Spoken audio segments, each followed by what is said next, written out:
हमारे जिस्म का कमोबेश 60% हिस्सा पानी है, इसीलिए हमेशा यही सलाह दी जाती है कि आप 8 गिलास पानी रोज़ाना पिएं। और ज़्यादा स्पेसिफिक अगर बात की जाए तो आपको रोज़ाना उतने आउंसेस पानी पीना चाहिए जितने किलो आपका वज़न है। मसलन मेरा वज़न 52 किलो है तो मुझे रोज़ाना 52 आउंसेस पानी पीना होगा, जो कि तकरीबन 1.5 लीटर बनता है। मगर सादा पानी कभी कभार पीना बहुत मुश्किल हो जाता है, ये थोड़ा बोरिंग भी हो सकता है। इसीलिए हम आपको आज अपनी वीडियो में ऐसे चंद प्रैक्टिकल वेज बताएंगे जो आपको इस समर्स में डिहाइड्रेशन से बचा सकते हैं।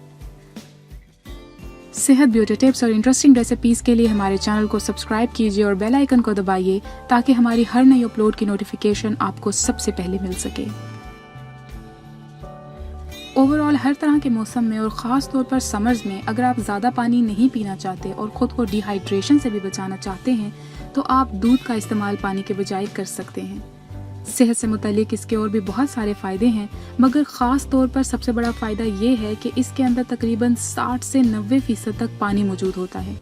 इवन अगर आप एवेपोरेटेड मिल्क का इस्तेमाल करते हैं तो उसमें भी 60% पानी मौजूद होता है, जो कि बाकी तमाम इकसाम में से सबसे कम माना जाता है।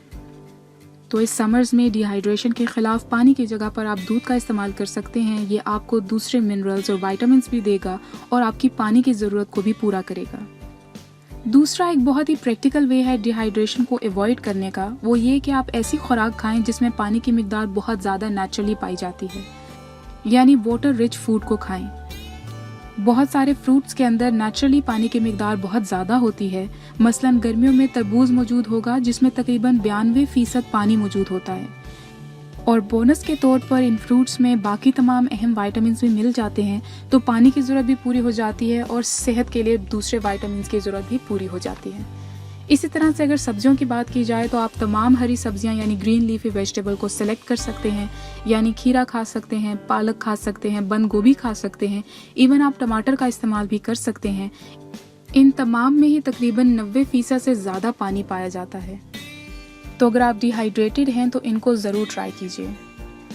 डिहाइड्रेशन के खिलाफ तीसरा अहम हथियार है नमक का कम इस्तेमाल। नमक का ज़्यादा इस्तेमाल, ख़ास तौर पर सोडियम रिच फूड का इस्तेमाल करना, जिस्म के पानी को कम कर सकता है। तमाम तरह के प्रोसेस्ड फूड में ये सोडियम बहुत ज़्यादा मिकदार में पाया जाता है, इसीलिए कोशिश करें कि गर्मियों में और ख़ास तौर पर अगर आप डिहाइड्रेटेड हैं तो इन्हें अवॉइड करें। साइंटिफिकली भी अगर खून के अंदर सोडियम की मिकदार बहुत ज़्यादा हो जाए तो ये एक तकलीफ जिसे हाइपरनेट्रीमिया कहते हैं, ये उसकी वजह बन सकती है, और इस बीमारी की सबसे बड़ी अलामत ही डिहाइड्रेशन और प्यास का बहुत ज़्यादा लगना है। हमारे जिस्म को रोज़ाना की बुनियाद पर नमक की बहुत ही कम मिकदार चाहिए होती है, जो कि दरअसल हम सब्जियों के इस्तेमाल से भी पूरी कर सकते हैं। इसलिए नमक का इस्तेमाल कीजिए, मगर कम मिकदार में कीजिए। अब आखिरी और एक बहुत ही अहम बात ये कि डिहाइड्रेशन से मुतालिक आपको सिर्फ अंदर से ही नहीं बल्कि बाहर से भी अपने जिस्म को हाइड्रेट करना है। अपनी स्किन को ओवर वॉश मत कीजिए नहाते हुए या फेस वॉश करते हुए। यह आपकी स्किन पर से नेचुरल ऑयल्स को हटा देगा, जिसकी वजह से स्किन ड्राई हो सकती है और सीबम प्रोडक्शन बढ़ सकती है, और ये एक्ने की वजह भी बन सकती है। इसीलिए ख़ास तौर पर गर्मियों के मौसम में बहुत ज़रूरी है कि आप अपनी स्किन को नरिश कीजिए और मॉइस्चराइजर्स का इस्तेमाल कीजिए। पानी की ज़िंदगी में अहमियत से कोई इनकार नहीं है, मगर ये कुछ प्रैक्टिकल वेज हैं जिनसे आप तवानाई के साथ साथ जिस्म के पानी की ज़रूरत को भी पूरा कर सकते हैं।